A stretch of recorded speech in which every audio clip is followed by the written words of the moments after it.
이사야 54장.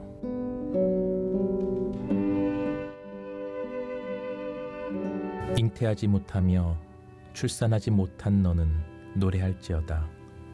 상고를 겪지 못한 너는 외쳐 노래할지어다. 이는 홀로 된 여인의 자식이 남편이 있는 자의 자식보다 많음이라. 여호와께서 말씀하셨느니라. 내 장막터를 넓히며 내 처소의 휘장을 아끼지 말고 널리 펴되 너의 줄을 길게 하며 너의 말뚝을 견고히 할지어다.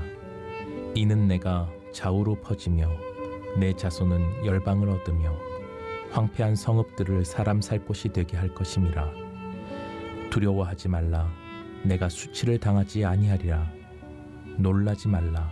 내가 부끄러움을 보지 아니하리라. 내가 내 젊었을 때의 수치를 잊겠고 과부 때의 치욕을 다시 기억함이 없으리니 이는 너를 지으신 이가 내 남편이시라. 그의 이름은 만군의 여호와시며 내 구속자는 이스라엘의 거룩한 이시라. 그는 온 땅의 하나님이라. 일컬음을 받으실 것이라. 여호와께서 너를 부르시되 마치 버림을 받아 마음에 근심하는 아내 곧 어릴 때의 아내가 되었다가 버림을 받은 자에게 함과 같이 하실 것임이라. 내 하나님께서 말씀하셨느니라. 내가 잠시 너를 버렸으나 큰 긍휼로 너를 모을 것이요 내가 넘치는 진노로 내 얼굴을 내게서 잠시 가렸으나 영원한 자비로 너를 긍휼히 여기리라. 내 구속자 여호와께서 말씀하셨느니라. 이는 내게 노아의 홍수와 같도다. 내가 다시는 노아의 홍수로 땅 위에 범람하지 못하게 하리라 맹세한 것 같이 내가 내게 노하지 아니하며 너를 책망하지 아니하기로 맹세하였노니 산들이 떠나며 언덕들은 옮겨질지라도 나의 자비는 내게서 떠나지 아니하며 나의 화평의 언약은 흔들리지 아니하리라. 너를 긍휼히 여기시는 여호와께서 말씀하셨느니라. 너 공고하며 광풍에 요동하여 안위를 받지 못한 자여 보라. 내가 화려한 채색으로 내 돌 사이에 더하며 청옥으로 내 기초를 쌓으며 홍보석으로 내 성벽을 지으며 성류석으로 내 성문을 만들고 내 지경을 다 보석으로 꾸밀 것이며 내 모든 자녀는 여호와의 교훈을 받을 것이니 내 자녀에게는 큰 평안이 있을 것이며 너는 공의로 설 것이며 학대가 내게서 멀어질 것인즉 내가 두려워하지 아니할 것이며 공포도 내게 가까이 하지 못할 것이라. 보라, 그들이 분쟁을 일으킬지라도 나로 말미암지 아니한 것이니 누구든지 너와 분쟁을 일으키는 자는 너로 말미암아 패망하리라. 보라, 숯불을 불어서 자기가 쓸만한 연장을 제조하는 장인도 내가 창조하였고 파괴하며 진멸하는 자도 내가 창조하였은즉 너를 치려고 제조된 모든 연장이 쓸모가 없을 것이라. 일어나 너를 대적하여 송사하는 모든 혀는 내게 정죄를 당하리니 이는 여호와의 종들의 기업이요 이는 그들이 내게서 얻은 공이니라. 여호와의 말씀이니라. 오늘 함께 나눌 말씀의 제목은 나는 너의 남편이라입니다. 말씀을 통해 은혜가 있기를 주님의 이름으로 축복합니다. 오늘 본문은 전 시간에 살펴본 메시아의 고난과 부활로 인한 하나님의 백성들의 구원과 회복과 영광의 말씀을 주고 있습니다. 1절 말씀에 보면 잉태하지 못하며 출산하지 못한 너는 노래할지어다. 산고를 겪지 못한 너는 외쳐 노래할지어다. 이렇게 말씀해 주고 있는데 여기서 잉태하지 못하며 출산하지 못하며 산고를 겪지 못한 너는 누구를 가리킬까요? 바로 이스라엘을 가리킵니다. 5절 말씀에 보면 이는 너를 지으신 이가 네 남편이시라 그랬는데 하나님이 이스라엘을 아내로 삼으셨는데 잉태하지 못하고 출산하지 못하고 산고를 겪지 못했다라는 거예요. 그래서 6절 말씀에 보면 여호와께서 너를 부르시되 마치 버림을 받아 마음에 근심한 아내 곧 어릴 때의 아내가 되었다가 버림을 받은 자에게 버림받은 그런 아내가 되었다라는 것입니다.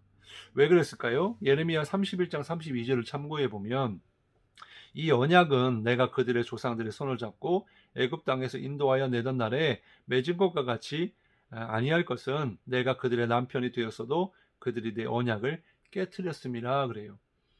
바로 우리가 계속 살펴보는 것처럼 하나님이 이스라엘을 택하여 구원하시고 아내로 삼으셨음에도 불구하고 그들은 패역했고 하나님을 사랑한다고 말하지만 속으로는 우상을 사랑하고 섬겼고 또 하나님의 말씀을 멸시하고 버렸고 불순종했던 그런 이스라엘의 죄악 때문에 그들이 하나님께 버림을 받아 바벨론으로 끌려가게 된 것이죠. 그런데 잉태하지 못하고 출산하지 못하고 산고를 겪지 못했다라고 하는 것은 바로 아브라함과 사라를 통하여서 우리가 생각해 볼 수 있는데 바로 이 자녀가 없는 문제로 인하여 남편과의 관계가 멀어지게 되었고 또 경수가 끊어져 더 이상 미래를 꿈꿀 수도 없는 그런 비참한 운명 속에서 날마다 괴롭고 고통스러운 나날들을 보냈지 않습니까? 그런 이 사라의 모습이 바로 지금 포로로 끌려가 있는 그런 이스라엘의 모습을 표현해 주고 있는 거죠. 그런데 오늘 말씀을 통해서 그러한 버림받은 이스라엘이었지만 하나님이 다시 아내로 삼으시고 회복시켜 주시고 번성케 하시는 그런 약속의 말씀을 주고 있는 것입니다.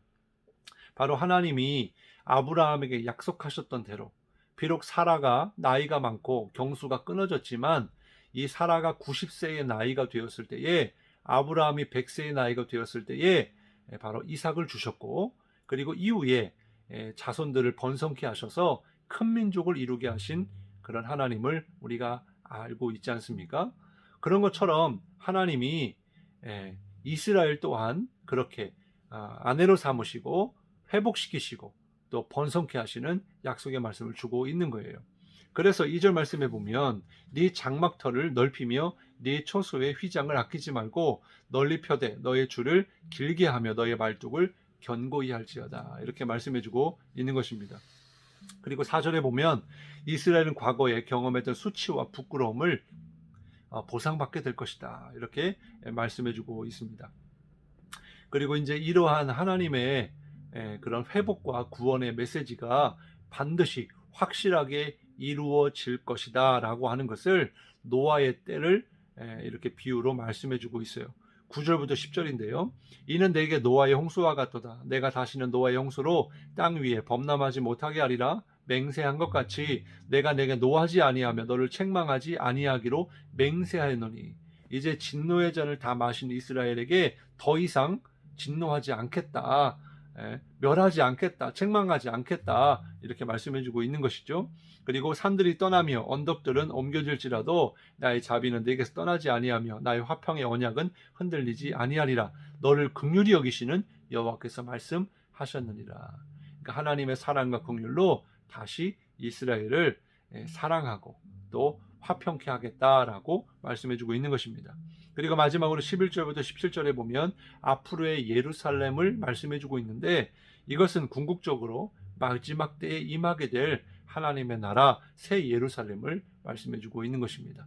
오늘 이 말씀을 통해서 우리에게 주시는 영적인 교훈 깨달아야 할 것이 있습니다. 그것은 바로 하나님은 어떤 분이시냐라는 거예요. 하나님의 사랑과 긍휼을 오늘 말씀을 통해 깨달을 수가 있습니다.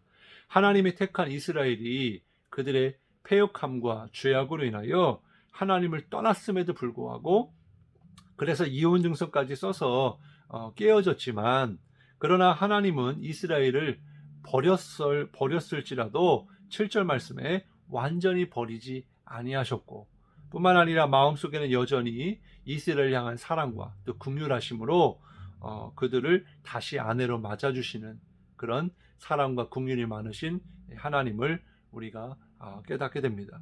이처럼 하나님은 저와 여러분을 사랑하신다는 것입니다. 죄로 인하여 지옥 갈 인생들을 위하여 하나님이 우리를 사랑하시는 확증으로 예수님을 이 땅에 보내주셨고 그리고 우리의 죄를 주님께 담당시키셔서 고난당하시고 또 십자가에 달려 죽게 하신 줄 믿으시기 바랍니다. 바로 우리를 향한 그 하나님의 사랑과 은혜를 우리가 깨달아야 할 줄로 믿습니다. 그런데 그러한 하나님의 사랑을 통하여 구원받은 우리가 바로 하나님이 이스라엘을 아내로 삼으신 것처럼 우리가 바로 주님의 아내인데 그러나 그들의 죄악으로 인하여 심판을 받은 것처럼 하나님께 버림을 받은 것처럼 우리도 하나님의 사랑을 잊고 또 그 은혜를 망각해서 죄악 가운데 말씀에 순종하지 아니하고 하나님과의 관계가 깨어져서 영적 바벨론의 지금 포로로 끌려가서 비참한 신세로 살아가고 있는 그런 모습이 우리의 모습이 아닌가. 그리고 그러한 분들이 아마 있으리라고 생각을 합니다. 그렇지만 오늘 말씀을 통해서 회복의 손길을 내밀고 계시는 그 하나님의 사랑과 긍휼을 통하여서 주님께로 나아가기를 원하고 계십니다. 바로 하나님은 당신과의 관계를 회복시키시기를 원하고 계신다는 거예요.